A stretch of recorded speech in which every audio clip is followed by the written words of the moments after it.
Boa tarde, graça e paz, da parte do nosso Senhor Jesus Cristo, seja com todos. Hoje nós vamos estudar o capítulo 4 de Mateus e eu tenho como título: Jesus é levado para ser tentado. E a partir do verso 1 diz assim: Então o Espírito Santo levou Jesus ao deserto para ser tentado pelo diabo. Então nós temos aqui uma afirmação. Jesus é levado pelo Espírito Santo de Deus para o deserto com uma finalidade que está clara aqui: para ser tentado. Nós precisamos entender essa questão da tentação. Muitos lidam com essa situação e fica assim meio perdido. Tentação, ser tentado não é pecado. Somos tentados, se vencemos a tentação, somos aprovados. A tentação, ela só se torna pecado se cedermos à tentação. E então o pecado ali é gerado.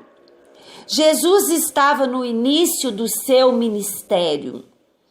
E a primeira coisa que acontece é ele ser levado para o deserto, ser tentado, ser aprovado para a função e a missão que estava proposta para Jesus.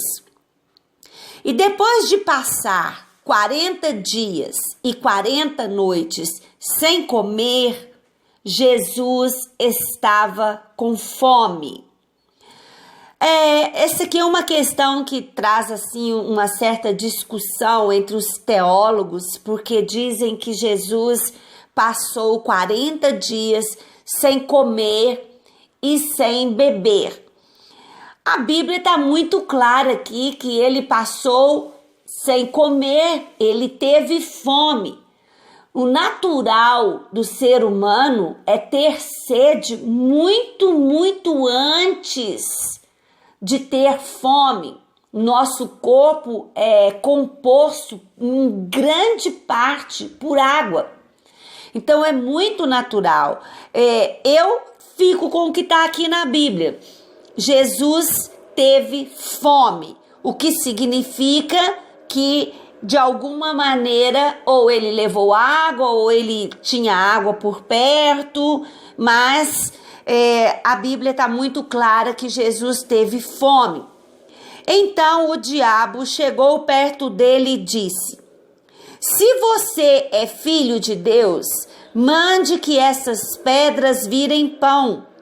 Jesus respondeu: As Escrituras Sagradas afirmam: o ser humano não vive só de pão, mas vive de tudo o que Deus diz.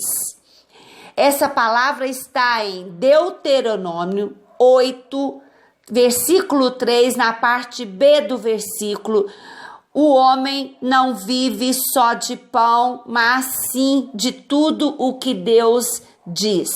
Isso está em Deuteronômio 8, versículo 3.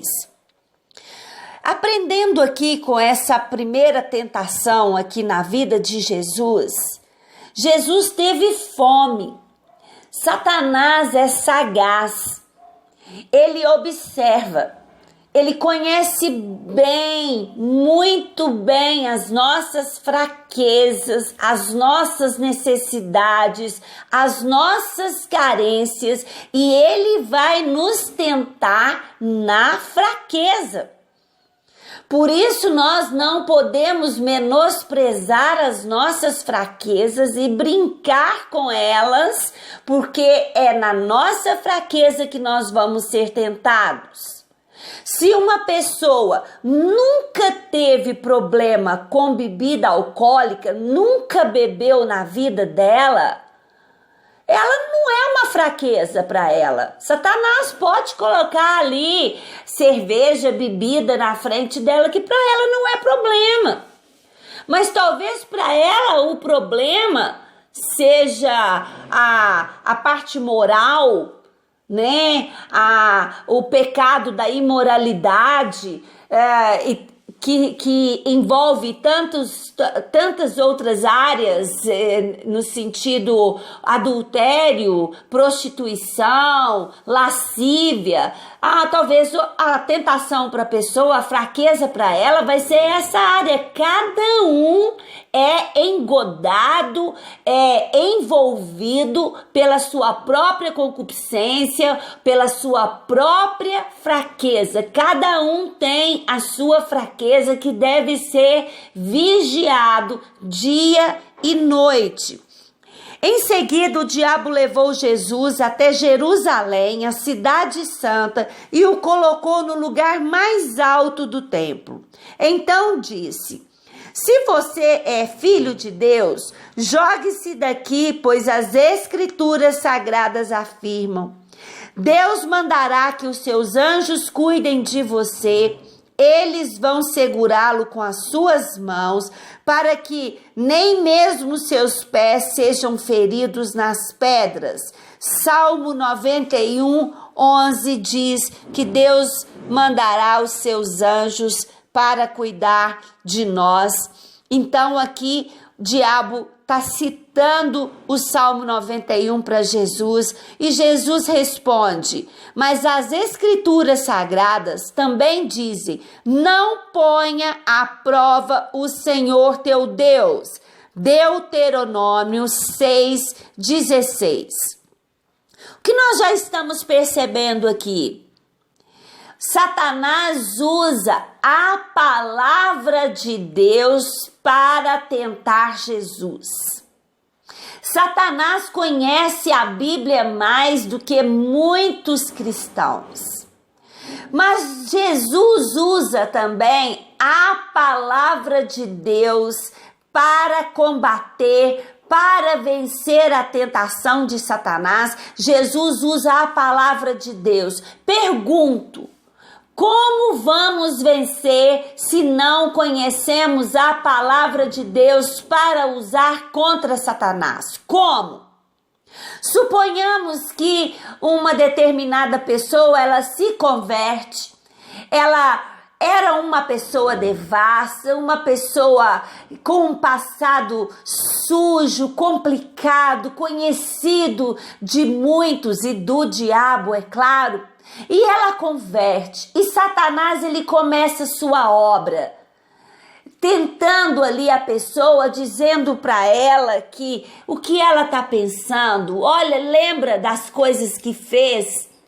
A pessoa vai conhecer a palavra e citar Romanos 8:1, que diz: nenhuma condenação há para os que estão em Cristo Jesus, que não vive mais segundo a carne, mas que vive segundo o Espírito. Então eu tenho que conhecer a palavra de Deus para ter essa afirmação na minha vida de quem eu sou, de que situação eu estou, para vencer a tentação. E continuando, depois o diabo levou Jesus para um monte muito alto, mostrou-lhe todos os reinos do mundo e as suas grandezas e disse: eu lhe darei tudo isso se você se ajoelhar e me adorar. Jesus respondeu: vai embora, Satanás. As escrituras sagradas afirmam: adore o Senhor, seu Deus, e sirva somente a Ele. Jesus estava citando Deuteronômio 10, versículo 20. Adore o Senhor, seu Deus, e sirva somente a Ele. Então o diabo foi embora. E vieram anjos e cuidaram ali de Jesus, das necessidades de Jesus, que ficou 40 dias no deserto com fome. Lembrando aqui que o diabo foi embora, mas o diabo não desistiu. ele é visto no sentido de citado em várias outras situações no ministério de Jesus, na vida de Judas, na vida de Pedro. Jesus ali repreendeu Satanás na vida de Pedro. Então, a gente não pode ter isso em mente.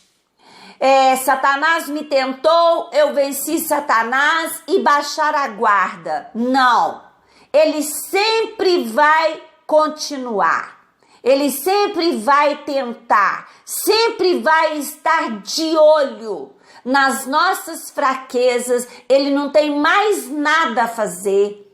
Ele está esperando, aguardando a condenação eterna que não tem volta para ele. Enquanto isso, ele quer levar o máximo de pessoas para o inferno. E a palavra de Deus diz: quem está de pé, cuide para que não caia. Então é uma vigilância sempre, sempre, sempre vigilante.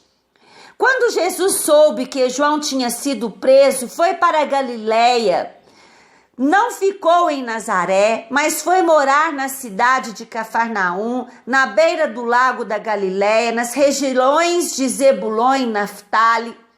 Isso aconteceu para se cumprir o que o profeta Isaías tinha dito.